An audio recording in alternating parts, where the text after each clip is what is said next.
Latha Baiju audio novels சேனல்ல கதை கேட்க வந்திருக்கும் உங்களை அன்போடு வரவேற்கும் நான் ஆர்ஜே ரதி. சேனலை இன்னும் சப்ஸ்கிரைப் பண்ணாதவங்க மறக்காம சப்ஸ்கிரைப் பண்ணிக்கோங்க. அப்படியே அந்த பெல் ஐக்கானையும் கிளிக் பண்ணிருங்க. அப்பதான் நாங்க போடுற ஆடியோ நாவல்ஸ்க்கான நோட்டிபிகேஷன்ஸ் உங்களுக்கு உடனுக்குடன் வந்து சேரும். இன்னைக்கு நம்ம கேட்க போற கதை எழுத்தாளர் லதா பைஜு அவர்களின் பிரம்மனின் தூரிகை.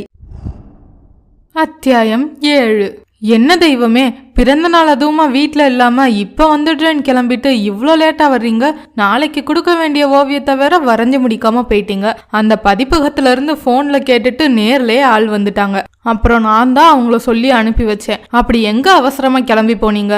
ராகவ் கேட்கவும், முதல்ல வரைஞ்சு முடிச்சிட்டு சொல்றேன் என்றவன் அருகே வர மூக்கை சுளித்த ராகவ், என்ன உங்க மேல புதுசா ஏதோ வாசனையெல்லாம் வருது என்றான் சந்தேகத்துடன். யோ, என்னமோ என் பொண்டாட்டி மாதிரி வீட்டுக்குள்ள நுழைஞ்சதும் கேள்வியா கேட்டுட்டு இருக்கா. முதல்ல படம் வரைஞ்சு முடிச்சிட்டு அப்புறம் பதில் சொல்றேன் சொன்னவன் தனது அறைக்குள் நுழைந்து ஃப்ரெஷ் ஆகிவிட்டு டிராயிங் அறைக்குள் நுழைந்து கொண்டான். ஒரு பதிப்பகத்திற்காக ராமாயணத்தின் முகப்பு ஓவியங்கள், நிகழ்வு ஓவியங்களை கேட்டிருந்தனர். முகப்பு ஓவியம் உடனே வேண்டுமென்றும் கூறியிருந்தனர். தான் பாதியில் வரைந்து நிறுத்திய ஓவியத்தை நோக்கினான் பிரம்மா. ராமனும் சீதையும் காவி உடையில் ஒரு மரத்தடியில் அமர்ந்திருக்க லக்குவன் கையில் வில்லுடன் பின்னில் பயபக்தியோடு நின்றிருந்தான். அதை புன்னகையுடன் நோக்கியவன் தூரிகையை கையில் எடுத்து முழுமையாக்க தொடங்க மனதுக்குள் ஓவியாவின் முகம் எட்டி பார்த்ததும் திகைத்தான்.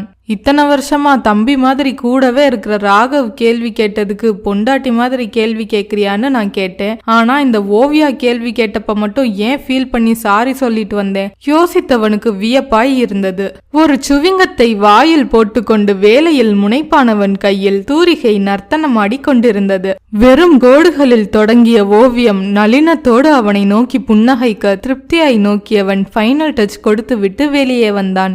ராகவ், ஓவியம் ரெடி, அனுப்பிடு எனவும், எப்படி தெய்வமே இவ்வளோ சீக்கிரமா முடிச்சிங்க என்றான். கையாலதான் என்றவன் சோஃபாவில் அமர அவனை முறைத்தபடி சென்றான் ராகவ். உறங்க போயிருந்த ஜானுமா எழுந்து வந்திருந்தார். தம்பி, மதியம் உங்களுக்கு பிடிச்சதா சமைச்சு வச்சேன், சாப்பிடவே வரல என்றார் வருத்தத்துடன். வெளியே சாப்பிட்டேன் ஜானுமா, நீங்க போய் தூங்குங்க. பாயாசமாச்சு குடிங்க தம்பி என்றவர் இதமான சூட்டோடு பால் பாயாசத்தை கொடுத்து விட்டே உறங்கச் சென்றார். அந்த வீட்டிலேயே ராகவுக்கு ஒரு அறையும் ஜானுமாவுக்கு சின்ன ஒரு அறையும் ஒதுக்கி இருந்தான். அவன் மனதில் அன்று நடந்த காட்சிகள் விரிந்தன. சுகமாய் போர்வைக்குள் சுருண்டிருந்தவனை அதிகாலையில் ஒலித்த அலைபேசி சினுங்கி எழுப்பிவிட்டது. கண்ணை திறக்காமலே கையை நீட்டி போனை எடுத்து காதுக்கு கொடுத்தவன் காதில் அன்பும் கண்டிப்புமாய் அவனது தாய் ஆருத்ராவின் குரல் ஒலித்தது. இனிய பிறந்த நாள் வாழ்த்துக்கள் தேவ் என்ற வாழ்த்தில் எழுந்து அமர்ந்தவனுக்கு தூக்கம் தொலைந்து போக அன்னையின் அழைப்பில் உற்சாகமானான். தேங்க்ஸ்மா, எப்படி இருக்கீங்க? அப்பா தம்பி எல்லாம் நல்லா இருக்காங்களா என்றவன் முழுமையாய் தூக்கம் கலையாமல் கொட்டாவியுடனே கேட்டான். எல்லாரும் நல்லா இருக்கோம் தேவ், நீ எப்படி இருக்க? இன்னும் எந்திரிக்கல போல இருக்கு. தனியா தானே இருக்கோம், இஷ்டப்படி இருக்கலாம்னு நினைக்காத. நேரமா குளிச்சுட்டு கோவிலுக்கு போயிட்டு வா. போறேம்மா என்றான் மறுக்காமல். உன் பிறந்த நாளுக்காச்சு எங்களை பார்க்க ஊருக்கு வரலாம்ல. அப்பா அதையே புலம்பிட்டு இருக்காரு. ஏதோ ஒரு கோவத்துல அப்படி பண்ணிட்டாரு. அதுக்காக இன்னும் உனக்கு எங்களை பார்க்க வரணும்னு தோணலல? மா, அப்படிலாம் ஒன்றும் இல்லம்மா. அன்னைக்கு அப்பாவோட கோபமும் வெறுப்பும் தான் இன்னைக்கு என்னை இந்த நிலைமைக்கு உயர்த்தி இருக்கு. நான் இன்னும் வளரணுமா? பிரம்மா ஏன் பிள்ளைன்னு அப்பா பெருமையா எல்லார்கிட்டையும் சொல்ற அளவுக்கு நான் வளரணுமா? அப்ப வர்றேன் என்றான் உறுதியான குரலில். என்னடா பேசுற நீ? பிரம்மனோ சிவனோ எவ்வளவு வளர்ந்தாலும் எங்களுக்கு பிள்ளைதானே, அதை மறந்துடாத என்றார் ஆருத்ரா. தம்பி எப்படி இருக்காமா? காலேஜ் முடிச்சிருப்பானே, அடுத்து என்ன பண்ண போறான்? என் வழிய நானே தீர்மானிப்பேன்னு சொல்ல அவன் என்ன ஒன்ன போலவா? அவன் எப்பவும் இந்த வீட்டுக்கு அடங்கின பிள்ளைதான். அப்பா கூட துணையா இருந்து நம்ம ரைஸ் மில்ல பாத்துக்கிறேன்னு சொல்லிட்டான். சந்தோஷம்மா. தேவ், உன்னை பார்த்து எவ்வளவு வருஷம் ஆச்சு. தாத்தா இறந்தப்ப வந்து தலைய காட்டிட்டு போன. அதுவும் காரியம் முடிஞ்சதும் உடனே கிளம்பிட்ட. இந்த அம்மாவை பார்க்கணும்னு உனக்கு ஆசையே இல்லைல? இனி நானும் செத்த பிறகுதான் வந்து பாத்துட்டு போவியா? அன்னையின் குரலில் கோபத்துடன் வருத்தம் இளையோட மகன் பதறினான். மா, அப்படிலாம் சொல்லாதீங்க. நீங்க எப்பவும் என் மனசுல இருக்கீங்க. என் லட்சியத்துக்கான பாதையில உங்க ஆசீர்வாதம் இல்லைன்னா இவ்வளவு தூரம் வந்திருக்கவே முடியாதுமா. கண்டிப்பா உங்களை பார்க்க வர்றேன். உனக்கும் ஒரு கல்யாணத்தை பண்ணணும், என் பேர குழந்தைகளை கொஞ்சணும்னு எங்களுக்கும் ஆசை இருக்காதா? இன்னும் எத்தனை நாளைக்கு தான் இப்படி வீம்பு பிடிச்சு வீட்டை விட்டு தனியாவே எட்டி நிக்க போற தேவ்? உன் கல்யாணத்துக்காச்சும் எங்களுக்கெல்லாம் சொல்லுவியா மாட்டியா? கேட்கும் போதே அவரது குரல் தழுத்தழுத்தது. மா எதுக்கு இவ்ளோ ஃபீலிங்? நீங்க இல்லாம எனக்கு என்னம்மா கல்யாணம்? இந்த வருஷம் அப்பாக்கு 60 வயசாகுது. உங்க 60ஆம் கல்யாணத்தை சிறப்பா செய்யணும்னு நானும் ஆசைப்படுறேன். கண்டிப்பா உங்களை பார்க்க ஊருக்கு வருவேம்மா. சந்தோஷமா என்றதும் அந்த அன்னைக்கும் குஷியானது. என்ன சமாதானப்படுத்த சும்மா சொல்லலையே. இல்லம்மா, நிஜமா தான் சொல்றேன். எனக்கும் உங்களை பார்க்கணும், உங்க மடியில படுத்துட்டு கதை சொல்லணும், உங்க கையால சாப்பிடணும்னு ஆசை இருக்காதா? எதுவுமே வேணாம்னு நீ தானடா விட்டுட்டு போயிட்ட. சரி, பிறந்த நாள் அதுவுமா ஃபீல் பண்ண வேணாம். நீ எப்பவும் சந்தோஷமா இரு. உனக்கு பிடிச்சது போல நீ இன்னும் நிறைய சாதிக்கணும். அம்மாவோட ஆசிர்வாதம் எப்பவும் இருக்கு. சரி வச்சிரட்டா என்றவர் அழைப்பை துண்டிக்க அவன் மனம் நிறைந்திருந்தது. அன்னை சொன்னது போல் கோவிலுக்கு சென்று வர ஜானுமா அவனுக்காக ஸ்பெஷலாய் செய்திருந்த கிச்சடியை சட்னியுடன் ஒரு கை பார்த்துவிட்டு கேசரியை ருசித்தான். சிறிது நேர ஓய்வுக்கு பிறகு உற்சாகத்துடன் டிராயிங் அறைக்குள் நுழைந்தான். ராமாயண தொடருக்கான சித்திரங்களை மனதுக்குள் கொண்டு வந்து கோடுகளை இழுக்க தொடங்கினான். பட்டாபிஷேகர் ராமன் சிந்தனை வயப்பட்டு அசோகவனத்தில் சீதை, ஹனுமான், ராவணன் என்று தனி உருவங்களை வரைந்து கொண்டிருக்கையில் பதிப்பகத்திலிருந்து அழைத்து ராமன் சீதையுடன் லக்குவன் நிற்பது போல் அட்டை படத்திற்காய் ஒரு காட்சியை உடனே வரைந்து தர முடியுமா என்றதும் சம்மதித்தவன் அதற்கான கோடுகளை இழுக்க தொடங்கினான். வேகமாய் ஸ்கேன் செய்து அனுப்ப வேண்டியதை அனுப்பிவிட்டு தனது வேலையை முடித்த ராகவ் யோசனையுடன் அமர்ந்திருந்த பிரம்மாவிடம் வந்தான். சார், அமிர்தா அப்பா கால் பண்ணாருன்னு ஓவியத்தை கூட முடிக்காம காலையில கிளம்பி போனீங்க, என்னாச்சு? அத பத்தி தான் யோசிச்சுட்டு இருந்தேன். நம்ம சுத்தி இருக்க மனுஷங்களுக்கு எவ்வளவு பிரச்சனை இருக்கு. அது எதுவுமே தெரியாம நாமளும் அவங்கள நோகடிச்சுக்கிட்டே இருக்கோம். எப்பவும் சந்தோஷமா சிரிச்சுக்கிட்டு இருக்க அந்த பொண்ணுக்குள்ள இப்படி ஒரு பிரச்சனை இருக்கும்னு எனக்கு தெரியல என்றான் வருத்தத்துடன். என்ன சொல்றீங்க சார்? எனக்கு புரியல. அமிர்தாவுக்கு என்ன பிரச்சனை என்றான் ராகவ் குழப்பத்துடன். அன்னைக்கு இங்க வந்து என்ன வீட்டுக்கு வர சொல்லிட்டு போச்சுல, நானும் வரலன்னு சொல்லவோ ரொம்ப ஃபீல் ஆகிட்டா போல. வீட்ல ஒரே அழுகையாம். அவ அப்பா என்கிட்ட பேசி வர சொல்றேன்னு சொல்லியும் கேட்கல போல. ரொம்ப ஃபீல் பண்ணி மூச்சு திணறல் வந்து ஆஸ்பத்திரியில அட்மிட் பண்ணிருக்காங்க. நேத்தெல்லாம் ஹாஸ்பிட்டல்ல தான் இருந்திருக்காங்க என்றதும் ராகவ் அதிர்ந்தான். அந்த பொண்ணுக்கு உடம்புக்கு எதுவும் முடியலையா? கொஞ்சம் தெளிவா சொல்லுங்க என்றான். சொல்றேன் என்றவன் தொடர்ந்தான். மனதின் உற்சாகம் ஓவியத்திலும் மிளிர ஓவியத்தை வரைந்து முடிப்பதற்குள் அலைபேசி சினுங்கியது. மதியழகன் சார் எதுக்கு கூப்பிடுறாரு? அந்த லூஸ் அமிர்தா எதுவும் சொல்லி இருக்குமோ? எடுக்கலாமா வேணாமா யோசித்தவன் எடுத்து காதுக்கு கொடுத்தான். இனிய பிறந்த நாள் வாழ்த்துக்கள் பிரம்மா. ரொம்ப தேங்க்ஸ் சார். அம்ரு சொன்னா உங்களுக்காக ஆசையா எல்லா ஏற்பாடும் பண்ணியிருந்தா, நீங்க வரலன்னு சொல்லிட்டீங்க போல என்றவரின் குரல் மிகவும் சோர்ந்திருந்தது. ஆமா சார், கொஞ்சம் வேலை இருக்கு, இன்னைக்கு முடிச்சு கொடுக்கணும், அதான் மறுத்தேன், தப்பா நினைச்சுக்காதீங்க. புரியுது பிரம்மா, உங்களை டிஸ்டர்ப் பண்றதா நினைக்க வேணாம். உங்ககிட்ட கொஞ்சம் பேசணும், பார்க்க முடியுமா? அவர் கேட்கவும், இவர் என்ன என்கிட்ட பேச போறாரு? ஒருவேளை அந்த பொண்ணு ஏதாச்சும் லவ்னு சொல்லிருக்குமோ?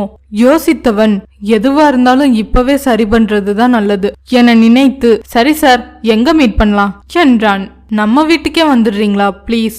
வயதில் மூத்த தான் மதிக்கும் ஒரு நபரின் கெஞ்சலான வார்த்தைகளை மறுக்க முடியாமல் வரேன் சார் என்றான்.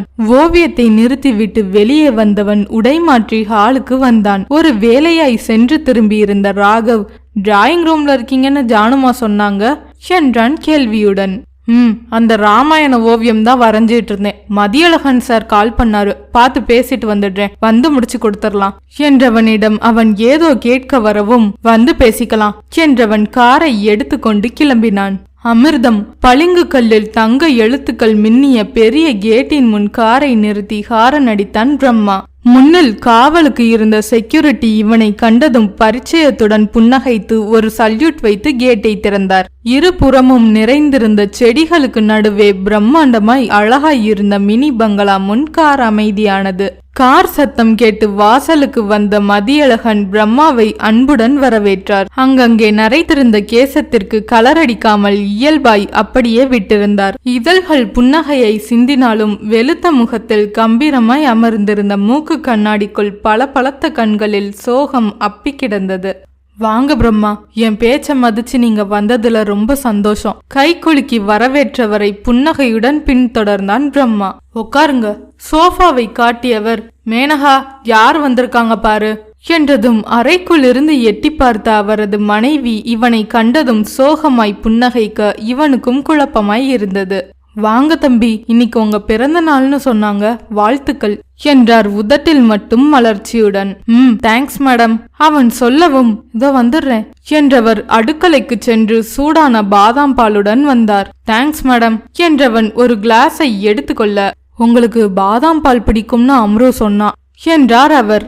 ஓ, எங்க அமிர்தா, ஆளையே காணோம் என்று அவன் கேட்க, ஆறுறதுக்குள்ள குடிங்க, அவ வருவா என்றார். பிரம்மா, எப்படியும் வீட்டுக்கு வந்துட்டீங்க, எங்களோட லஞ்ச் சாப்பிட்றதுல உங்களுக்கு ஒன்றும் இல்லையே? மதியழகன் கேட்க, வீட்ல கொஞ்சம் ஒர்க் இருக்கு சார், நீங்க ஃபோன் பண்ணி சொன்னதால தான் வந்தேன் என்றான். ப்ளீஸ், இன்னும் கொஞ்ச நேரத்துல லஞ்ச் டைம் ஆயிடும், அதை இங்கேயே சாப்பிடலாமே. அவர் மீண்டும் சொல்ல யோசித்தவன், சரி உங்க விருப்பம் என்றான். என்ன சார், ஏதோ பேசணும்னு சொன்னீங்க? பேசுவோம். உங்க ஃபேமிலிலாம் எங்க இருக்காங்க? யாரையும் இங்க பார்த்ததில்லையே.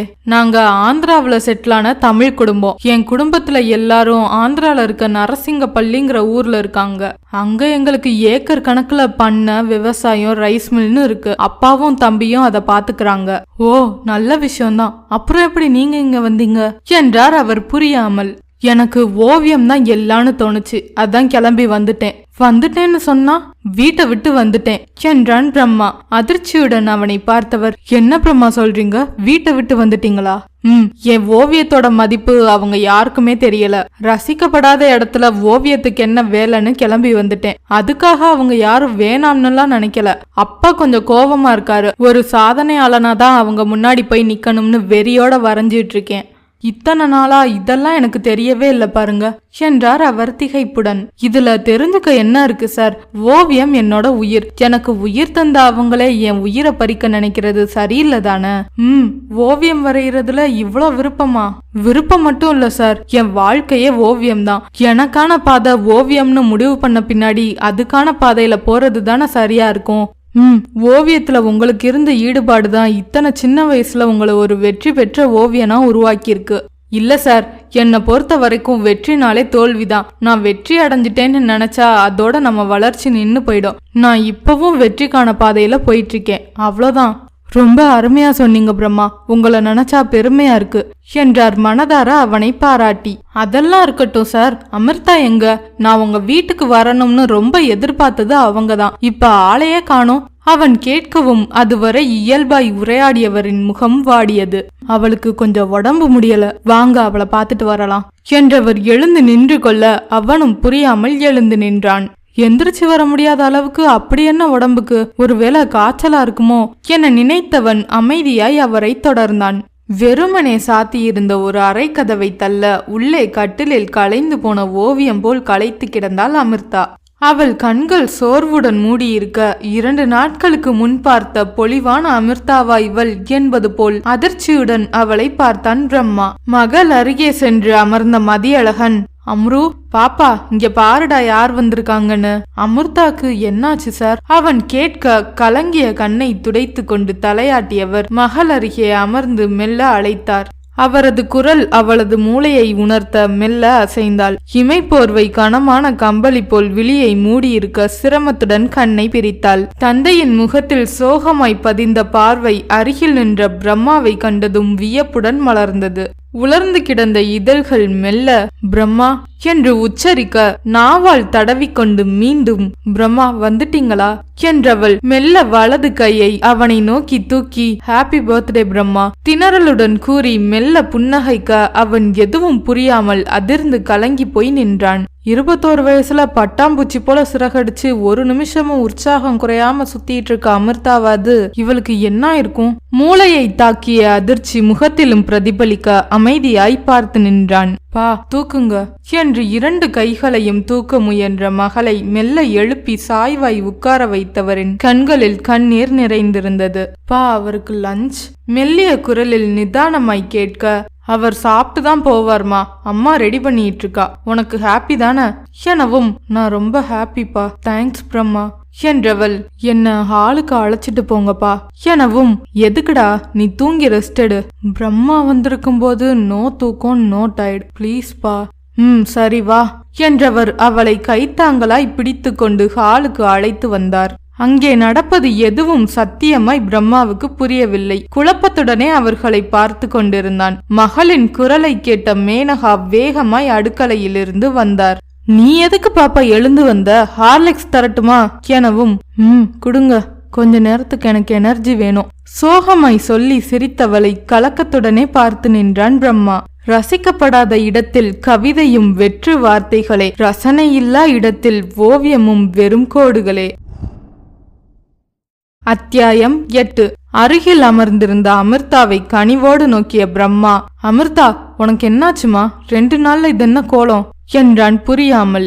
அது ஒன்னும் இல்ல, தினமும் போடுற மாத்திரைய ஒரே ஒரு நாள் தான் போடல, அதுக்கு மூச்சு திணறல் மயக்கம்னு படுத்து எடுத்துருச்சு. நீங்க ஒன்னும் ஃபீல் பண்ணாதீங்க பிரம்மா, உங்களை பார்த்ததும் எனக்கு பாதி ஓகே ஆயிடுச்சு. மென்மையாய் சிரித்தவள், பா, கேக் ஆர்டர் பண்ணியிருந்தேன்ல, அதை வாங்கிட்டு வர ஈவினிங் டிரைவர் அனுப்பிடுங்க. நல்ல வேளை அதை கேன்சல் பண்ண டைம் கிடைக்கல. சரிம்மா, அனுப்புறேன். அப்பா, பர்த்டே பேபிக்கு புது ட்ரெஸ் வாங்கி வச்சிருந்தேனே, அதை கொடுங்க என்றதும் பிரம்மா திகைத்தான். எதுக்கு இதெல்லாம்? எனக்கு இந்த மாதிரி செலிப்ரேஷன் எல்லாம் பழக்கம் இல்ல. உங்க தங்கச்சி கொடுத்தா வாங்கிக்க மாட்டீங்களா? எனக்காக வாங்கிக்கோங்க ப்ளீஸ் என்றவளை அவன் திகைப்புடன் நோக்க, உங்களை நான் அண்ணான்னு கூப்பிடலாம்ல என்றவளின் கண்கள் கலங்க அவனுக்குள் இருந்த பெரிய திரை ஒன்று விலகி மனது லேசானது போல் இருந்தது. ஹே, என்னது? தாராளமா கூப்பிடு, இதுக்கு போய் கலங்கிக்கிட்டு. எனக்கு தம்பி மட்டும்தான், தங்கச்சி இல்லன்னு சின்ன வயசுலயே ஏங்கி இருக்கேன். அவன் கையை பிடித்து கொண்டவள், தேங்க்ஸ்னா, என்னோட அண்ணனுக்கும் இதே நாள் தான் பிறந்த நாள், ஆனா அதை கொண்டாட அவன் இப்போ உயிரோட இல்ல. அவள் குரல் கமுற சொல்லவும் மதியழகன் கலக்கத்துடன் அவர்களை பார்த்து கொண்டிருக்க பிரம்மா அதிர்ந்து நோக்கினான். பாப்பா, நீ அம்மா கூட போய் அந்த ட்ரெஸ் பாக்ஸ் எடுத்துட்டு வா எனவும், சரிப்பா, எடுத்துட்டு வரேன் என்றவள் அன்னையுடன் நகர்ந்தாள். அதிர்ச்சியுடன் மதியழகனை பார்த்த பிரம்மாவிடம், உண்மைதான் பிரம்மா, அருண் என் மூத்த பையன், இவளுக்கு அண்ணானா ரொம்ப உசுறு. அவனும் அப்படிதான், தன்னை விட 4 வயசு சின்னவளா இருந்த தங்கச்சிய எங்களை விட ரொம்ப கவனமா பாத்துக்குவான். அவன் தான் பஸ்ல இவளை ஸ்கூலுக்கு கூட்டிட்டு போயிட்டு வருவான். அப்படி ஒரு நாள் 2 பேரும் பஸ்ல ஏறும்போது முதல்ல தங்கச்சியை ஏத்தி விட்டுட்டு அடுத்து அவன் ஏறுறதுக்குள்ள பஸ் நகரவும் தவறி விழுந்தவன் மேல சக்கரம் ஏறிடுச்சு என்றவரின் கண்களில் நிற்காமல் கண்ணீர் நிறைந்து நின்றது. அதை பார்த்து அதிர்ச்சியில அமிர்தாவும் மூச்சு இழுத்துக்கிட்டு மயங்கி விழவும் 2 பேரையும் ஹாஸ்பிட்டலுக்கு கொண்டு போயிட்டாங்க. ஆனா கொஞ்ச நேரத்துல பையன் மூச்சு நின்னு போச்சு. பொண்ணை பரிசோதிச்ச டாக்டர் இன்னொரு அதிர்ச்சியான விஷயத்தையும் சொன்னாரு. அவர் நிறுத்த என்னவென்பது போல் பார்த்தான் பிரம்மா. அமிர்தா இதய சுவர்ல துளை இருக்குன்னு. ஐயோ, என்ன சொல்றீங்க சார்? அதிர்ச்சியோடு கேட்டான் பிரம்மா. அவளுக்கு பிறக்கும் போதே இந்த பிரச்சனை இருந்திருக்கு. அந்த துளை வழியா அதிக ரத்தம் நுரையீரலுக்கு போனதால தான் மூச்சு திணறல், படபடப்பு, மயக்கம் வந்திருக்குன்னு டாக்டர் சொல்லிட்டாரு. சொன்னவர் மகள் வருவதை கண்டு நிறுத்தி கண் சிமிட்டினார். அவளுக்கு இத பத்தி ஒன்னும் தெரியாது என்று சொல்ல கவலையும் அதிர்ச்சியுமாய் அவளை நோக்கினான் பிரம்மா. அண்ணா, எனக்கு பிடிச்ச கலர்ல எடுத்தேன், உங்களுக்கு சரியா இருக்கும்னு நினைக்கிறேன், பிடிச்சிருக்கா பாருங்க என்றவள் நீட்டிய கவரை வாங்கி கொண்டான். இளம் ரோஜா வண்ணத்திலும் அடர் நீளத்திலுமாய் 2 சட்டைகள் அழகாய் இருந்தது. ரொம்ப நல்லா இருக்குமா? தேங்க்ஸ் அண்ணா, உங்களுக்கு ஒரு சர்ப்ரைஸ் காட்டுறேன், வாங்க. அமிர்தா அழைக்க, போய் பார்த்துட்டு வாங்க என்றார் மதியழகன். அவன் கஷ்டப்பட்டு தனது அதிர்ச்சியை மறைத்து கொண்டு அவளுடன் சென்றான். அங்கே ஒரு அறையில் சின்ன வயது முதல் அமிர்தாவும் அவள் அண்ணனும் எடுத்துக்கொண்ட புகைப்படங்களுடன் பிரம்மாவுடன் அவள் எடுத்துக்கொண்ட புகைப்படமும் இருந்தது. சிறுவயது விளையாட்டு பொருட்கள், சின்ன சைக்கிள் என்று அந்த அறை இப்போதும் குழந்தைகளின் அறை போலவே இருந்தது. இங்க பாத்தீங்களா, அண்ணா அப்படியே உங்க ஜடையில இருக்கான்ல. போன வருஷம் உங்களை பார்த்தப்ப எனக்கு என் அண்ணாவையே மறுபடியும் பாக்குற போல இருந்துச்சு. அதான் நீங்க என்னை எத்தனை விலக்கி நிறுத்தியும் நான் உரிமையை எடுத்துக்கிட்டு நெருங்க முயற்சி பண்ணேன். தப்பா எடுத்துக்காதீங்கண்ணா, என்ன தங்கச்சியா ஏத்துக்குவீங்க தானே என்றாள் ஏக்கத்துடன். சாரிமா, உன் அன்பையும் உரிமை எடுத்து பழகிறதையும் தப்பா புரிஞ்சுக்கிட்டேன். கண்டிப்பா நானும் உனக்கு ஒரு அண்ணன் தான் என்றவன் நெகிழ்ச்சியுடன் அவள் தலையை கோதி விட்டான். ரொம்ப சந்தோஷம் அண்ணா, என் அண்ணா பிறந்த நாள்ல எனக்கு மறுபடியும் ஒரு அண்ணா கிடைச்சிருக்காரு. அதற்கு பிறகு நிறைய அண்ணனை பற்றிய கதைகளை அவள் ஆவலுடன் சொல்லிக் கொண்டிருக்க கேட்டுக்கொண்டிருந்தான் பிரம்மா. மதிய உணவு முடிந்து அவள் மாத்திரை உபயத்தில் ஓய்வெடுக்க மதியழகனிடம் கேட்டான். அமிர்தாக்கு இப்படி ஒரு பிரச்சனை இருக்கிறது தெரியாம எப்படி? இத சரி பண்ண முடியாதா சார்? அவளுக்கு மூச்சு திணறல் இருக்குன்னு தான் தெரியும். இப்படின்னு தெரிஞ்சா பயந்துருவான்னு சொல்லல. 3 வயசுக்கு முன்னாடி தெரிஞ்சிருந்தா ஆபரேஷன் மூலமா சரி பண்ணிருக்கலாம்னு டாக்டர் சொன்னாங்க. இப்ப மருந்து மாத்திரையை தொடர்ந்து சாப்பிட்டுட்டே வரணும். அது அந்த வால்வ் சுவரை பலப்படுத்தி துளைய சின்னதாக்க முடிஞ்சா அடுத்த ஆபரேஷனுக்கு முயற்சி பண்ணணும். கேட்கவே ரொம்ப கஷ்டமா இருக்கு சார். எப்பவும் சிரிச்சுக்கிட்டு துருதுருன்னு இருக்கிற பொண்ணுக்குள்ள இவ்ளோ கஷ்டங்களா? நீங்க கூட இத பத்தி எதுவுமே சொல்லலையே. சந்தோஷத்தை பகிர்ந்துக்கலாம். துக்கத்தை தேவையில்லாம எல்லார்கிட்டையும் பகிர்ந்துக்க முடியறது இல்ல. இப்ப அவளை நீங்க புரிஞ்சுக்கிறதுக்கு வேண்டி இதை சொன்னேன். அவள் விருப்பப்படியே மாலையில் அவர்கள் மட்டுமாய் கேக் வெட்டி கொண்டாடினர். இரவு உணவு முடிந்துதான் செல்ல வேண்டும் என்ற அவள் கோரிக்கையை அவனால் இப்போது நிராகரிக்க முடியவில்லை. பிரம்மாவின் பிறந்த நாளை கொண்டாடிய மகிழ்ச்சியில் அவள் முகத்திலும் ஒரு தெளிவு வந்திருக்க அவனுக்கும் சற்று சந்தோஷமாய் இருந்தது. பழைய நினைவுகளின் தாக்கத்தில் மதியழகன் சற்று ட்ரிங்க்ஸ் எடுத்துக்கொள்ள பிரம்மாவிடம் வேண்டுமா என்று கேட்க அமிர்தாவை யோசித்துக் கொண்டிருந்தவன் மறுக்காமல் 2 பெக்கை உள்ளே தள்ளிவிட்டான். அவன் சொல்வதை அதிர்ச்சியும் கவலையுமாய் கேட்டிருந்த ராகவ், என்னது குடிச்சிங்களா என கேட்க, ஒரு ஃபீலிங்ல அந்த கருமத்தை உள்ள தள்ளிட்டு அந்த ஓவியத்துக்கிட்ட மாட்டி உபதேசத்தை கேட்க வேண்டியதா போயிடுச்சு. அது இன்னும் கொடுமை என்றதும், ஓவியமா? எந்த ஓவியம் என்றான் ராகவ் வியப்புடன். அதான் மேன், நம்ம ஓவியத்துல எல்லாம் ஒரு முகம் தெரியுதுன்னு சொன்னேனே, அந்த பொண்ணு ஓவியா. என்னது, ஓவியாவை பாத்தீங்களா? எங்க பாத்தீங்க, எப்ப பாத்தீங்க என்றவனை முறைத்தவன், நீ என்ன ஓவரா கேள்வியா கேட்டுட்டு இருக்க? டைம் ஆச்சு, போய் தூங்கு என்றவன் பதில் சொல்லாமல் எழுந்து அறைக்கு சென்று விட்டான். தெய்வம் இப்படி சோகத்தை மட்டும் சொல்லிட்டு சந்தோஷத்தை தனக்குள்ளே வச்சுட்டு கிளம்பிருச்சே என புலம்பிக் கொண்டே அவனும் அறைக்கு சென்றான். ராகவிடம் சொல்லியதில் மனதின் பாரம் குறைந்தது போலிருக்க இறுதியில் அவன் கேட்ட எந்த ஓவியம் என்ற கேள்வி மண்டைக்குள் நுழைந்து மனதில் அவள் உருவத்தை காட்ட இதழில் புன்னகையை தந்தது. ஓவியா, ஓவியம் போலதான் இருக்கா. பிறந்ததுமே எப்படி இவ்வளவு பொருத்தமா பேர் வச்சாங்களோ. படுக்கையில் விழுந்தவன் மனதில் அவள் காரிலிருந்து இறங்கும் போது கீழே விழுந்த பெப்பர் ஸ்ப்ரே பாட்டில் நினைவில் வர இதழில் புன்னகை ஒட்டி கொண்டது. ரொம்ப பாதுகாப்பான ஆயுதம்தான் யோசித்தவன் புன்னகையுடன் கண்ணை மூடிக்கொண்டான். காலையில் சிவனேசன் மெக்கானிக்கை அழைத்து கொண்டு நேரமே ஸ்கூட்டியை எடுக்க கிளம்பியிருந்தார். சிம்பிளாய் சமையலை முடித்து கொண்ட ஓவியாவை வீட்டில் இருந்த இன்னொரு எண்ணில் அழைத்து, அம்மு, வண்டியில ஏதோ ப்ராப்ளம் போல, நாளைக்கு தான் கிடைக்கும்னு சொல்றாருமா என்றார் தந்தை. சரிப்பா, அப்ப நான் பஸ்லயே போய்க்கிறேன். நான் சமையலை முடிச்சிட்டேன், இன்னைக்கு கொஞ்சம் அட்ஜஸ்ட் பண்ணி சாப்பிடுங்க. நான் குளிச்சுட்டு கிளம்புறேன்பா என்றவள் தயாராகி பேருந்தில் கிளம்பினாள். தாத்தை தித்தித்தை தெளிவான குரலில் ஒலிக்கும் சுதிக்கு ஏற்றவாறு மாணவிகளின் சலங்கைகள் ஒலித்து கொண்டிருக்க தனது அறைக்குள் நுழைந்தாள் ஓவியா. அண்ணே, நாளைக்கு ப்ரோக்ராம்க்கு வேண்டிய ட்ரெஸ்லாம் வந்துருச்சா? பியூன் பெரியசாமியிடம் கேட்க, வந்துருச்சுமா, ராதிகாமா செக் பண்ணி வச்சுட்டாங்க. ராதிய கொஞ்சம் வர சொல்லுங்க என்றதும் அவர் கிளம்ப புன்னகையுடன் வந்தாள் ராதிகா. என்ன மேடம், நேத்து பெரிய வீர சாகசம்லாம் பண்ண போல இருக்கு கேட்டவளை திகைப்புடன் நோக்கியவள், உனக்கு எப்படி தெரியும் என்றாள் ஆச்சரியத்துடன். காலையில அப்பா போன் பண்ணி உன் போனை வீட்டுல வச்சுட்டு வந்ததுல இருந்து வண்டி நின்னது வரைக்கும் அப்புறம் உன் ஆதர்ஷ நாயகன் ஹெல்ப் பண்ணதெல்லாம் சொன்னாரு. அதை கேட்டதும் ஓவியா முகத்தில் ஒரு குலைவான புன்னகை எட்டி பார்க்க, இந்த அப்பா ஒரு ஓட்டவாய், அதுக்குள்ள எல்லாத்தையும் உன்கிட்ட போன் பண்ணி ஒப்பிச்சுட்டாரா என அழுத்து கொண்டாள். அப்பாவை சொல்றது இருக்கட்டும், எப்படி இருந்தார் பிரம்மா சார்? போட்டோலயே செம்மையா இருப்பாரு, நேர்ல எப்படி செம்ம ஹேண்ட்ஸமா? சி, என்ன பேச்சுது? அவர் எப்படி இருந்தா நமக்கென்ன? எனக்கொன்னும் இல்லதான், ஆனா உனக்கொன்னும் இல்லைன்னு சொல்லிட முடியாதுல்ல. அவர் பேரை சொன்னாலே உன் முகத்துல சின்னதா ஒரு வெக்க புன்னகை வருதே, அப்போ அதுக்கு என்ன அர்த்தம்? அர்த்தமும் இல்ல, அனர்த்தமும் இல்ல. அவரும் நம்ம போல சாதாரண மனுஷன் தானே. பேரு பிரம்மான் இருக்கதால கடவுள் ஒன்னும் இல்லையே. இந்த சால்ஜாப்புலாம் வேணாம். என்னதான் அவரோட ஓவியத்துக்கு நீ தீவிர ரசிகையா இருந்தாலும் அவரையும் கொஞ்சமாச்சு ரசிக்காமலா இருந்திருப்ப. நான் கேட்ட வரைக்கும் அவர் ரொம்ப ஸ்மார்ட்டா இருப்பாராமே. இருந்துட்டு போட்டும், நமக்கென்ன? எனக்கென்னவோ அவர் தாடியும் மீசையும் சட்டுன்னு பார்க்க தீவிரவாதிய பாக்குற போலதான் இருந்துச்சு. அடி பாவி, அதுதான் இப்ப ட்ரெண்டிங் தெரியுமா? ஓவியத்தை ரசிக்க தெரியற உனக்கு அழக ரசிக்க தெரியலையே. தெரிஞ்ச வரைக்கும் போதும், வா வேலையை முடிப்போம். அது எப்பவும் தானே முடிக்கிறோம். முதல்ல நேத்து என்ன நடந்துச்சுன்னு சொல்ல போறியா இல்லையா? ராதிகா பிடிவாதமாய் கேட்கவும் சுருக்கமாய் சொல்லி முடித்தாள். அடி பாவி, உதவி செஞ்சவரை இந்த வாங்கியிருக்க? ஆமா, அவர் செஞ்சது தப்புன்னு தோணுச்சு, கேட்டுட்டேன். ஒன்னெல்லாம் அங்கேயே நில்லுன்னு விட்டுட்டு போகாம கூட்டிட்டு போய் வீட்டுல டிராப் பண்ணாரே, பெரிய விஷயம்தான். அவர் செஞ்சது தப்புன்னு அவருக்கும் தோணிருக்கு, அதான் சாரி சொன்னாரு. இருந்தாலும் இவ்வளோ பெரிய மனுஷன் நான் சொன்னதுக்காக புரிஞ்சு சாரி சொல்றதுலாம் பெரிய விஷயம்தான். பார்க்க தீவிரவாதி போல இருந்தாலும் அவர் ஓவியம் போலவே அழகான மனசு. பாரா, திட்டுற போல திட்டிட்டு இப்ப பாராட்டியா? சரி, இந்தாவன் போன், இனியாச்சும் கவனமா இரு. ஒரு நாள் மறந்துட்டேன், அதுக்கு இவ்ளோ சீனு. சரி கிளம்பு, நாம ப்ரோக்ராமுக்கு உள்ள நகையெல்லாம் பார்த்துட்டு வந்துருவோம். போட்டிக்கு இன்னும் 2 நாள் தான் இருக்குன்னு யோசிச்சாலே படபடங்குது. அதெல்லாம் நம்ம பொண்ணுங்களை நல்லாவே ட்ரெயின் பண்ணிருக்கோம், பயப்படாத.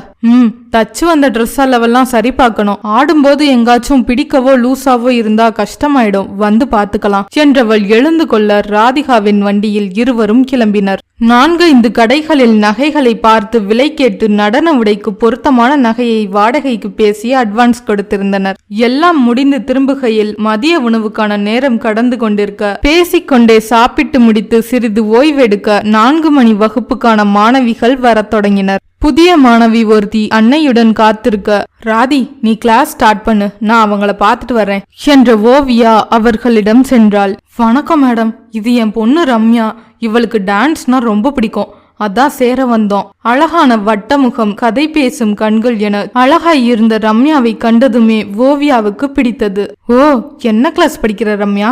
5th மேம், ஸ்மார்ட் ஸ்கூல்ல தான் படிக்கிறேன். மேடம், நான் பிரைவேட் கம்பெனியில் ஒர்க் பண்ணுறேன். இவளாதான் ஸ்கூல் விட்டதும் டியூஷன் முடிஞ்சு இங்கே வந்துட்டு வீட்டுக்கு வரணும். வீட்டில் வேற யாரும் உதவிக்கு கிடையாது. சரி, உங்களுக்கு எந்த டைம் வர முடியும்? 6 மேம் என்றால் அந்த பெண். 6 to 7 தான் இங்கே லாஸ்ட் பேட்ச். அது முடிஞ்சு உன்னால தனியாக போய்க்க முடியுமா? போய்க்கிறேன் மேம். அவள் சந்தோஷமாய் தலையாட்ட புன்னகைத்தாள். ஓகே, இப்போ ஒரு கான்டெஸ்ட்டுக்கு பிராக்டிஸ் தான் போயிட்டு இருக்கு. நெக்ஸ்ட் மண்டேல இருந்து புது பேட்ச் ஸ்டார்ட் ஆகுது, நீ அப்போ ஜாயின் பண்ணிக்கலாம். தேங்க்ஸ் மேம் என்றவளின் கண்கள் ஆவலுடன் அங்கே ஆடிக்கொண்டிருந்த மாணவிகள் மீது படிய, வாங்க அட்மிஷன் போட்டுடலாம் என்றவள் அவளது அறைக்கு அழைத்து சென்று விண்ணப்பத்தை கொடுக்க பூர்த்தி செய்தவள், அட்வான்ஸ் எதுவும் இப்ப கட்டணுமா என்று கேட்க, ஃபீஸ் மட்டும் மண்டே கொடுத்து விட்டா போதும் என்றவளிடம் தலையாட்டினாள். அப்புறம் இன்னொரு விஷயம் மேடம், ரம்யாக்கு அப்பா இல்ல, அவளுக்காகத்தான் இந்த உடம்புல நான் உசுர பிடிச்சு வச்சிருக்கேன். எதுவும் பிரச்சனை வராம கவனமா பாத்துக்கணும் என்றவரை நோக்கி புன்னகைத்தாள். கண்டிப்பா, இங்க வர்ற குழந்தைங்கள்லாம் ஏன் பொறுப்பு, கவலைப்படாதீங்க, நான் பாத்துக்கிறேன். சரி மேடம், நாங்க வர்றோம் என்றவள் கைக்குவித்து கிளம்ப ஆசையுடன் நடனமாடும் மாணவிகளை பார்த்தபடி கடந்தது ரம்யாவின் பெரிய அழகிய விழிகள்.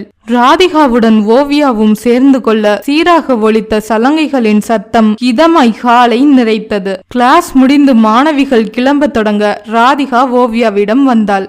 ஓவி, நான் டிபார்ட்மெண்டல் ஸ்டோருக்கு போகணும், இப்ப கிளம்புனாதான் சரியா இருக்கும். நீயும் வந்தா வீட்டுல டிராப் பண்ணிட்டு போறேன். இல்ல ராதி, கொஞ்சம் சிஸ்டம்ல வேலை இருக்கு, நீ கிளம்பு, நான் பாத்துக்கிறேன்.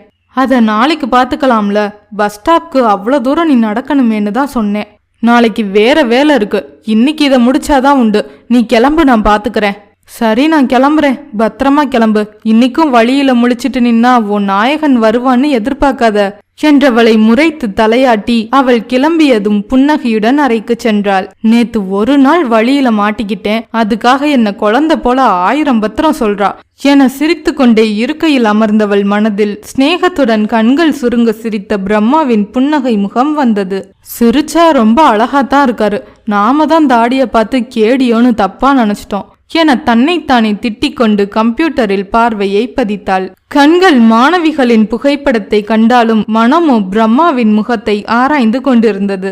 ச்ச, என்ன இது, எப்பவும் இல்லாம ஒரு ஆம்பளையை இப்படியெல்லாம் யோசிச்சு ரசிச்சிட்டு இருக்கேன், இது தப்பாச்சே என்றவள் தலையை குலுக்கிக் கொண்டு மீண்டும் கவனத்தை கணினி திரையில் வைக்க, மீண்டும் அவன் கிண்டலாய் சொன்ன, சாரிமா, நான் மெக்கானிக் இல்லையே என்ற வார்த்தை நினைவில் வர, அறிவும் திறமையும் இருக்கிறவங்க கிட்ட இயல்பாவே ஒரு திமிரும் வந்து ஒட்டிக்குது, இந்த பிரம்மாவும் அதுல மோசம் இல்ல என நினைத்தவள், வேலையை செய்யாம இதென்ன இப்படி யோசிச்சுட்டு இருக்கேன், இங்க சும்மா நேரத்தை போக்குறதுக்கு பேசாம வீட்டுக்காச்சும் கிளம்பலாம் யோசித்தவள் கணினியை அணைத்து விட்டு எல்லாம் எடுத்து வைத்து கிளம்பினாள். ஒருவேளை ராதி சொன்னது போல இன்னைக்கும் பிரம்மாவை பாப்பேனா? ஆசையுடன் யோசித்த மனதின் போக்கு அவளுக்கு திகைப்பாகவும் திகிலாகவும் இருந்தது. எல்லாம் சரிபார்த்து அறையை பூட்டி கொண்டு வாட்ச்மேனிடம் சொல்லிவிட்டு பேருந்து நிறுத்தம் நோக்கி வேகமாய் நடக்கத் தொடங்கினாள். நேரம் 8 நெருங்கி இருக்க அமாவாசை வானம் இருட்டு போர்வை போர்த்து கொண்டு நட்சத்திரங்களை தொலைத்திருந்தது. தேகம் தழுவிய காற்றில் மண்மணத்து எங்கோ மழை பெய்வதாய் அறிவிக்க கவலையுடன் வானத்தை பார்த்தவளுக்கு இருட்டை தவிர வேறு ஒன்றும் தெரியவில்லை. மழை வர்ற மாதிரி இருக்கே, பஸ்ஸுக்கு வெயிட் பண்ணாம ஆட்டோ கிடைச்சா போயிட வேண்டியதுதான் என நினைத்து கொண்டே வேகமாய் நடக்க, இருட்டை கிழிக்கும் வெளிச்சத்துடன் வானில் மின்னல் வெட்ட டமார் என்ற சத்தத்துடன் பெரிய இடியின் சத்தமும் இணைந்து கேட்டு அவளை மிரள வைத்தது. அடுத்த சில நொடிகளில் வரிசையாய் தொடர்ந்த இடி சத்தத்தை தொடர்ந்து படபடவென்ற சத்தத்துடன் பெரும் துளிகளை சுமந்து கொண்டு பூமியை அணைக்கும் வேகத்துடன் பெய்ய தொடங்கியது மழை. வேகமாய் அருகில் இருந்த கடைவாசலுக்கு ஓடியவளை கொஞ்சம் கூட தயவு தாட்சண்யம் இன்றி உடைகளை நனைத்து அவள் அழகு உடலை ஆசையுடன் தழுவி கொண்டிருந்தது. என் சிந்தைக்குள் புகுந்து என் நினைவுகள் எல்லாம் செல்லரிக்கும் வரை உணர்ந்ததில்லை, படைப்பாளி மட்டுமல்ல, நீ ஒரு தாடி வைத்த கேடியும் தான் என்று. அத்தியாயம் 9. மழை சற்று வலுவாகவே பிடித்து கொள்ள மேலும் சிலர் கடையில் ஒதுங்கி நின்றனர். ஒரு சிலரின் பார்வை எக்ஸ்ரே போல தனது உடலை துளைப்பதை உணர்ந்த ஓவியா அவஸ்தையுடன் நின்று கொண்டிருந்தாள். மழை தொடங்கியதும் வீட்டை அடையும் வேகத்தில் வண்டிகள் வேகமாய் கடக்க தொடங்கின. தான் செல்ல வேண்டிய பேருந்து தூரத்தில் தெரிந்த சாலையில் கடந்து கொண்டிருப்பதை கண்டவளுக்கு எப்படி இந்த மழையில் பேருந்து நிறுத்தத்தை அடைவது என்று புரியவில்லை.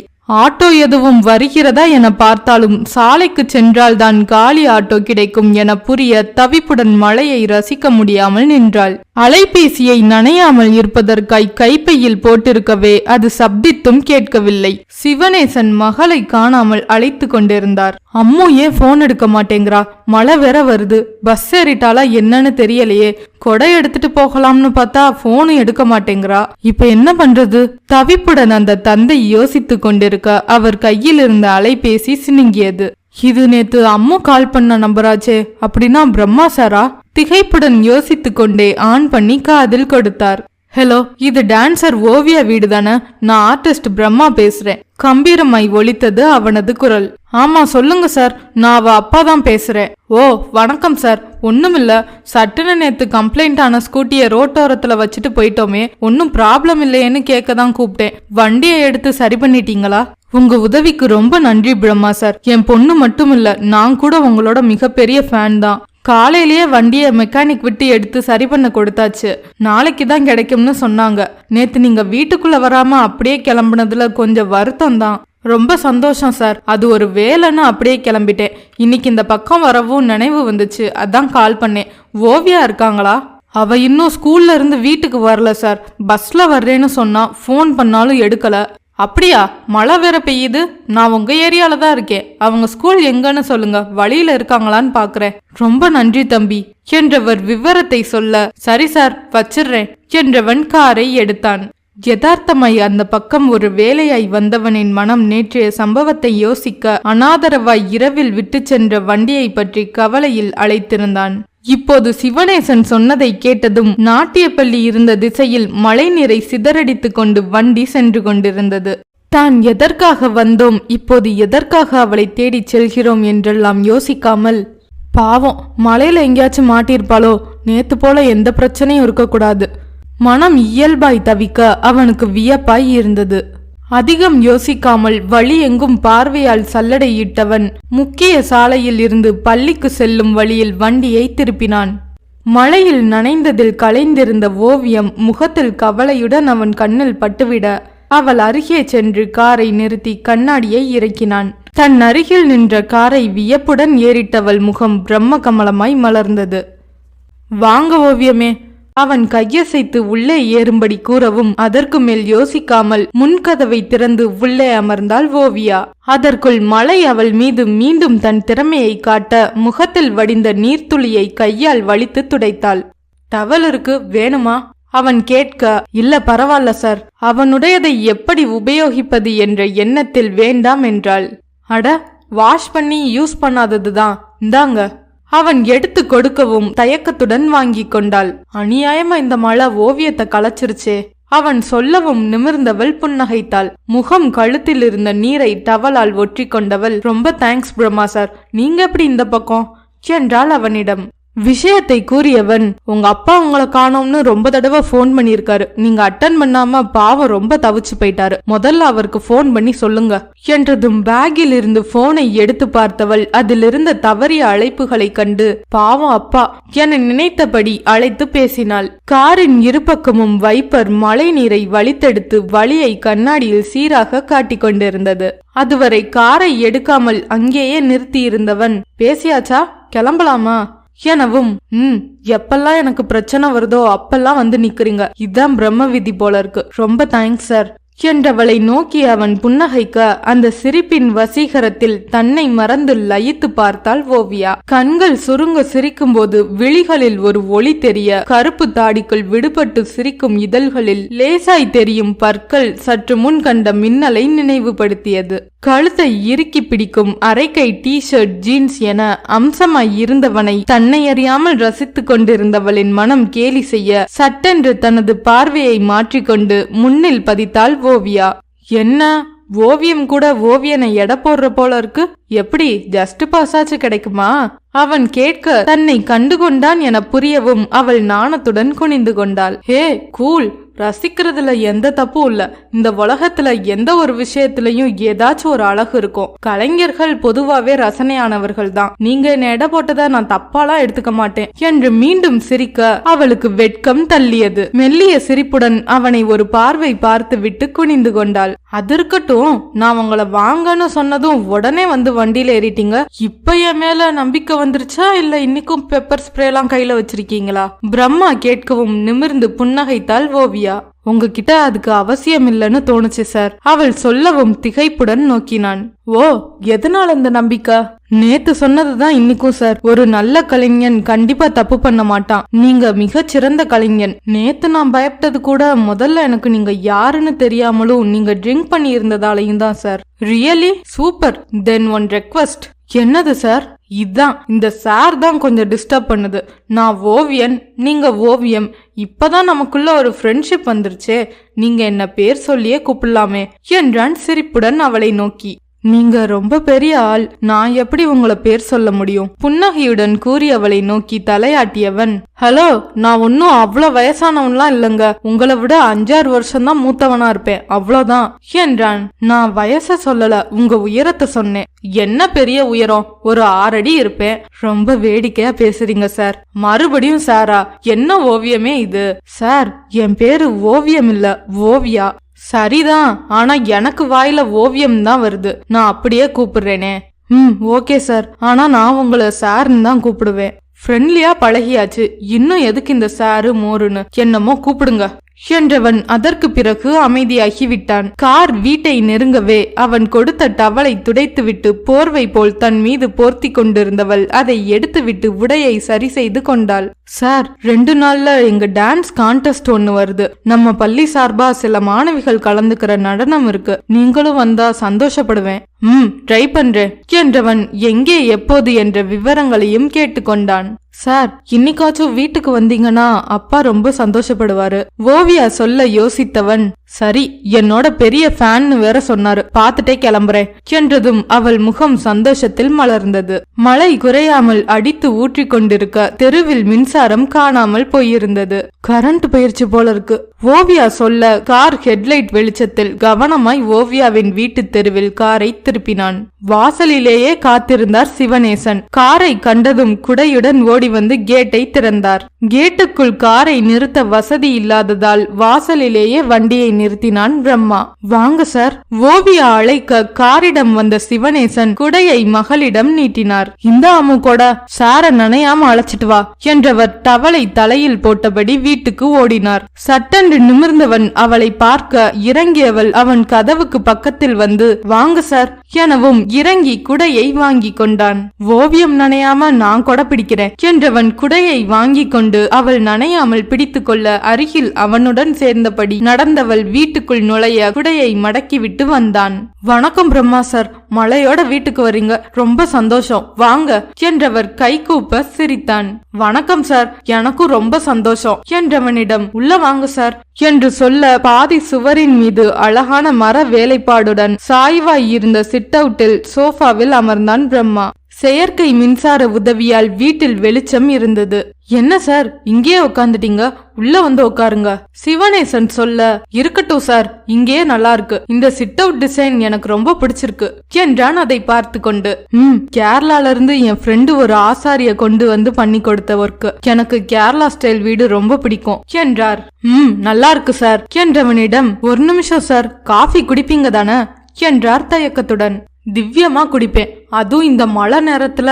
அவன் சிரிப்புடன் சொல்ல, இதோ வந்துடுறேன் சார் என்றவர் வேகமாய் அடுக்கலைக்கு சென்றார். காஃபிக்கு டிகாஷன் வைத்து மகளுக்கு பிடிக்குமே என்று செய்த முந்திரி பக்கோடா, கார பிஸ்கட்டை ஒரு பிளேட்டில் வைத்தார். அதற்குள் உடை மாற்றி ஓவியா ஃப்ரெஷ்ஷா எங்கே வரவும், அம்மு இத சாருக்கு கொடுமா, நான் காஃபி கொண்டு வரேன் என்று சொல்ல அவள் வாங்கி கொண்டு வர பிரம்மா போனில் எதையோ நோண்டி கொண்டிருந்தான். சார், அப்பா சூப்பரா காஃபி போடுவாரு, ஸ்நாக்ஸ் எடுத்துக்காங்க என்றவள் அந்த பிளேட்டை டீப்பாயில் வைக்க முந்திரி பக்கோடாவை வாயில் போட்டவன், சூப்பரா இருக்கே என சாப்பிட தொடங்கினான். நல்ல வேலை மழை நேரமா போச்சு, இல்லனா நீங்க வந்தது தெரிஞ்சு பக்கத்துல உள்ளவங்க எல்லாம் வந்திருப்பாங்க. உங்க அம்மா எங்க? என் சின்ன வயசுலயே அம்மா தவறிட்டாங்க சார். சிவனேசன் காஃபி ட்ரேயுடன் வர புன்னகையுடன் எடுத்துக்கொண்டான் பிரம்மா. காஃபி மனமே தூக்குதே என்றவன் ரசித்து குடித்தான். நிஜமா நம்பவே முடியல சார், எவ்வளவு உயரத்துல உள்ள நீங்க எங்களோட இவ்வளவு சாதாரணமா பழகுறீங்க என்றார் சிவனேசன். எவ்வளவு உயரத்துல ஏறினாலும் கீழே இறங்கித்தானே ஆகணும் அங்கிள். அவனை அறியாமலே சொன்னவன் அவர் முகத்தையே யோசனையுடன் பார்க்க, என்ன தம்பி என்ன அப்படி பாக்குறீங்க என்றார் அவர். அது உங்களை இதுக்கு முன்னாடி எங்கேயோ பார்த்த மாதிரி இருக்கு, ஆனா எங்கன்னு தான் தெரியல. அப்படியா? நானும் கூட உங்களோட முன்னவே பேசி பழகின ஒரு ஃபீல் வருது, எப்படின்னு புரியல. நீங்க எங்க சார் ஒர்க் பண்றீங்க? ரயில்வேல தம்பி. ரயில்வேயா என்றவன் அவர் முதலில் சொன்ன அம்முவையும் சேர்த்து யோசிக்க புரிவது போல் இருந்தது. சட்டென்று எழுந்து இருவரையும் மாறி மாறி பார்த்தான். மெல்ல அவனது கண்கள் குழப்பத்தில் இருந்து மகிழ்ச்சிக்கு மாற அதில் ஒரு வெளிச்சம் குடிக்கொண்டது. நீங்க சிவனேசன் அங்கிளா? ஆமா, நீங்க என்று அவர் இழுக்க அவரது கைகளை நேசத்துடன் பற்றி கொண்டவன், என்ன தெரியலையா, நல்லா பாருங்க என்று சொல்ல குழப்பத்துடன் உற்று பார்த்தும் அவனது உருவத்தை அவரால் கண்டுபிடிக்க முடியவில்லை. தெரியலையே தம்பி. அவர் உதட்டை பிதுக்க, ஹே அம்மு, உனக்கும் என்ன தெரியலையா? என்ன தாடி இல்லாம கொஞ்சம் யோசித்து பாரு என்றான் கண்ணை சிமிட்டி. நடப்பதை ஒரு கனவு போல் பார்த்து கொண்டிருந்தவள் அவன் முகத்தை உற்று பார்த்தாள். தாடி இல்லாமல் அந்த சிரிக்கும் கண்களை மட்டும் பார்க்க பார்க்க மனதுக்குள் ஒரு பட்டாம்பூச்சி பறப்பதை உணர முடிந்தவள், தேவ் கிருஷ்ணா, நீங்களா பிரம்மா என்றவளின் கண்கள் வெளியே தெரித்து விடுவது போல் திகைப்பில் விரிந்தன. Yes, great Ammu, great. Ammu தான் ஓவியாவா? உன்னை பார்த்தப்ப இருந்தே மனசுக்குள்ள நெருக்கமான ஒரு ஃபீல். அது என்னன்னு புரியாம இருந்துச்சு, இப்ப புரிஞ்சிருச்சு. I am so happy. நான் யார பார்க்கணும்னு இத்தனை வருஷம் நினைச்சிட்டு இருந்தேனோ அவங்கள பார்த்துட்டேன் என்றவனின் முகத்தில் தெரிந்த உற்சாகமும் சந்தோஷமும் சற்றும் குறைவில்லாமல் சிவனேசன் அம்மு முகத்திலும் இருந்தது. தேவ் தம்பி, நீங்களா என்றவர் நிறைந்த கண்ணீரை துடைத்து கொண்டு, அம்மு நம்ம தேவ்மா, நாம எப்பவும் நினைக்கிற அதே தேவ்தான் பிரம்மாவா என்றவர் அவன் கையை பிடித்து கொண்டார். ரொம்ப சந்தோஷம். என்னோட மகிழ்ச்சிய சொல்ல வார்த்தைகளே இல்ல தம்பி. மறுபடியும் உங்களை பார்க்க ரொம்ப முயற்சி பண்ணோம், ஆனா முடியல. இப்ப இப்படி ஒரு சந்திப்பை நான் எதிர்பார்க்கவே இல்ல என்றார் சிவனேசன். தேவ் இங்க வாங்க என்ற ஓவியா சட்டென்று அவன் கையை பிடித்து ஹாலுக்கு அழைத்து சென்றாள். பாருங்க, நீங்க வரைஞ்ச ஓவியம் தான் என்னை இப்பவும் உயிர்ப்புடன் வச்சிருக்கு. உங்களை பார்த்ததும் என்னால கண்டுபிடிக்கவே முடியல என்றாள் வருத்தத்துடன். ஹாலில் நிறைந்திருந்த அவன் ஓவியங்களை சந்தோஷமாய் பார்த்தவன், அது ஓன் தப்புல்ல ஓவியமே, தடிமாடு மாதிரி வளர்ந்து நிக்கிற ஏன் தப்பு என்றதும் வாய் விட்டு சிரித்தாள். அவள் சிரிப்பை ரசனையுடன் நோக்கி நின்றான் பிரம்மா. சின்ன வயதிலேயே அவன் மனதை கொள்ளை கொண்டு எங்கேயோ உள்ளுக்குள் புதைந்து உறைந்து போன அதே கள்ளம் கபடமற்ற வெள்ளை சிரிப்பு. தம்பி, இது மட்டுமா? நீங்க தானே தெரியாமலே உங்க ஓவியம் எல்லாத்தையும் பொக்கிஷம் போல சேகரிச்சு வச்சிருக்கா. அதெல்லாம் பார்த்தா நீங்களே அசந்து போயிருவீங்க என்றார் சிவனேசன். அப்படியா என்பது போல் அவளை மகிழ்வுடன் நோக்க, சரி 2 பேரும் பேசிட்டுங்க, நான் டின்னர் ரெடி பண்றேன், கண்டிப்பா சாப்பிட்டு தான் போகணும் தம்பி அவர் உரிமையுடன் சொல்ல, சரி அங்கிள் என்றான். அம்மு, ஒரு ரயில் யாத்திரையில ஒரே ஒரு நாள் பார்த்த என்ன இன்னும் நீ மறக்கலையா என்றான் அதிசயமாக. நீரின் மேல் விழுந்து இறகென மனம் உன் நினைவில் நித்தமும் மிதந்து கொண்டே இருக்கிறது. என்ன ஃப்ரெண்ட்ஸ், இந்த கதை உங்களுக்கு பிடிச்சிருக்கா? பிடிச்சிருந்தா லைக் பண்ணுங்க, உங்க ஃப்ரெண்ட்ஸ்க்கு ஷேர் பண்ணுங்க, உங்க கருத்துக்களை கீழே கமெண்ட் பாக்ஸ்ல சொல்லுங்க. நம்ம சேனல்ல பிரம்மனின் தூரிகை கதையோட அடுத்தடுத்த episodes every week Tuesday and Friday மதியம் 2:30க்கு ஸ்ட்ரீம் ஆக போகுது. எல்லா எபிசோட்ஸையும் கேட்டு என்ஜாய் பண்ண ரெடியா இருங்க. ஃப்ரைடே அடுத்த பதிவோடு உங்களை சந்திக்க காத்திருக்கும் நான் ஆர்ஜே ரதி.